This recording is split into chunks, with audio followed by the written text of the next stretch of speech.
Imagine a bleak, snow-covered landscape in Oregon during the early 1970s.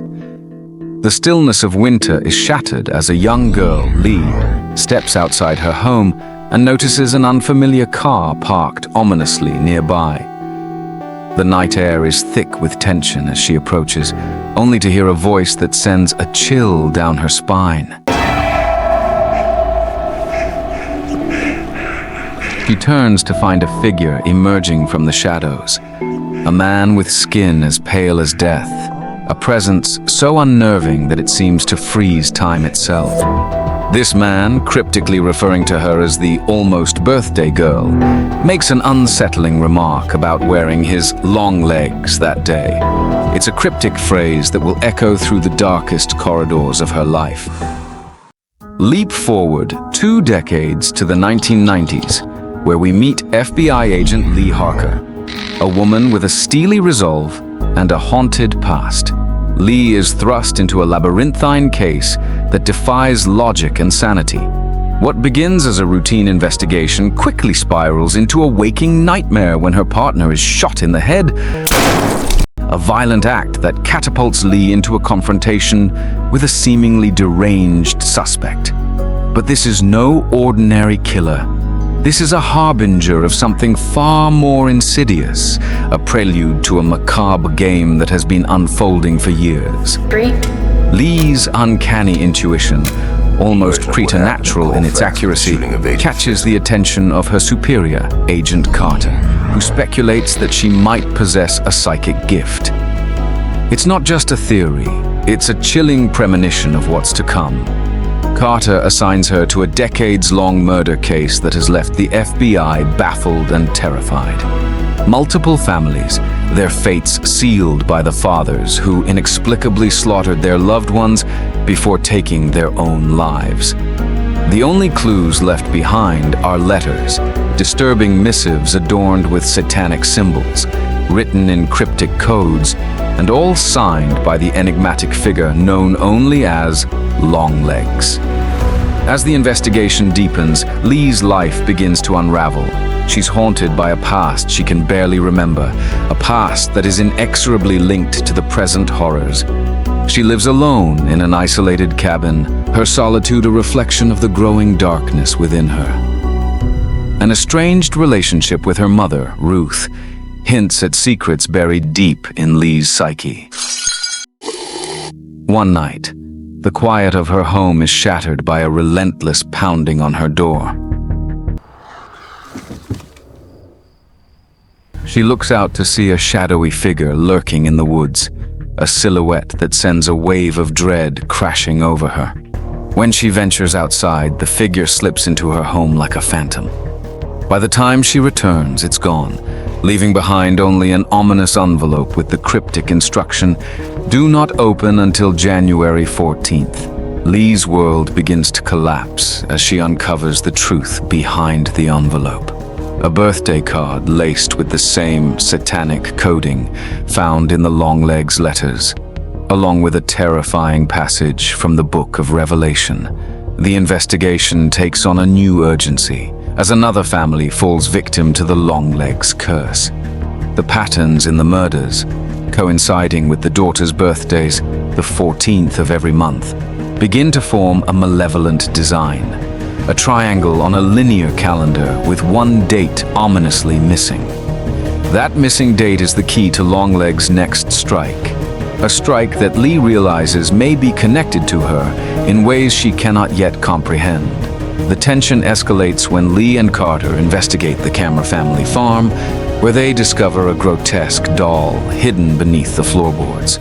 A doll made in the likeness of the family's sole survivor, Carrie Ann. And you don't remember it either. This is no ordinary doll.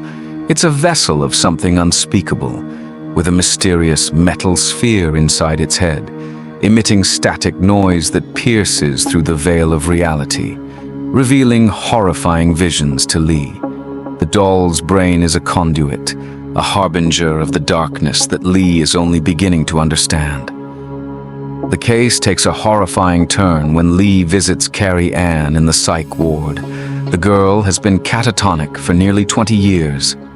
But something, or someone, has awakened her. Carrie Ann's monotone recounting of the murders, her eerie calm as she describes the violence inflicted by her father under Longlegs' influence, is enough to freeze the blood. The revelation that Longlegs visited her, snapping her out of her catatonia, is a moment that leaves Lee and the audience on the edge of a precipice, staring into the abyss. As Lee's investigation spirals into a nightmare, she confronts Ruth, a religious fanatic whose fervor masks a horrifying truth. Ruth's connection to Longlegs is revealed in a gut-wrenching twist. She has been his accomplice all along, delivering cursed dolls to families, each doll an instrument of satanic magic designed to drive the fathers to madness and murder.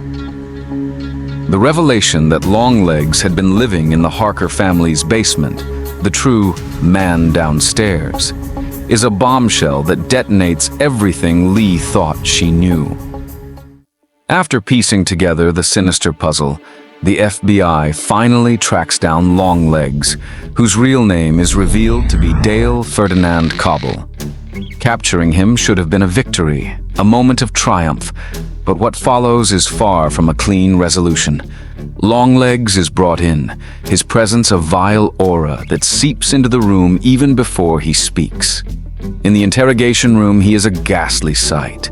Stringy hair clinging to his bloated, chalk-white face, eyes burning with an unnatural, malevolent light.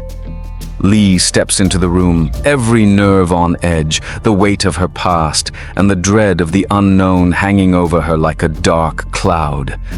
This is no ordinary suspect. This is a man who has haunted her life in the shadows for decades, a figure of nightmares made flesh. Longlegs doesn't offer the typical resistance or silence that Lee has encountered with other criminals. Instead, he taunts her, playing on her fears and the deep psychological wounds that have festered since childhood. He serenades her with a twisted rendition of "Happy Birthday," each note dripping with mockery, a sickening reminder of the connection they share, a connection Lee has fought to bury. The almost birthday girl. As the interrogation continues, Longlegs speaks of his allegiance to the man downstairs, a chilling reference to Satan himself, and hints at the network of accomplices who have helped him carry out his gruesome work. He goads Lee, urging her to ask her mother about their unholy partnership, insinuating that Ruth has been complicit in his dark deeds. The psychological torture reaches a crescendo when Longlegs, in a moment of frenzied violence, smashes his own face against the table, leaving himself a grotesque, bloody mess. The act as much a final act of defiance as it is an escape from justice. Longlegs dies in that room, but the victory is hollow. Agent Carter, furious at the missed opportunity to extract more information, scolds Lee, emphasizing the loss of their one lead to uncovering the full extent of Longlegs' malevolent influence. The horror isn't just in what Longlegs did, but in what he leaves behind, a trail of unanswered questions and a legacy of evil that continues to cast its long, dark shadow over Lee and everyone involved. The climax is a tour de force of psychological horror as Lee races to Carter's home, desperate to prevent the final act of Longlegs' twisted plan. The confrontation between Lee and Ruth is a battle of wills, a mother-daughter struggle that transcends the physical and plunges into the spiritual. The tension is unbearable as Ruth, now fully consumed by the darkness she once feared, attempts to complete the ritual that will claim yet another innocent life. Lee's final, desperate act of violence, shooting her own mother to save Ruby, Carter's daughter, brings the story to a shattering conclusion. But even as the dust settles, the true horror remains. The final image of Longlegs, back in the interrogation room, his face a grotesque mask of triumph as he taunts Lee and the audience alike, leaves an indelible mark.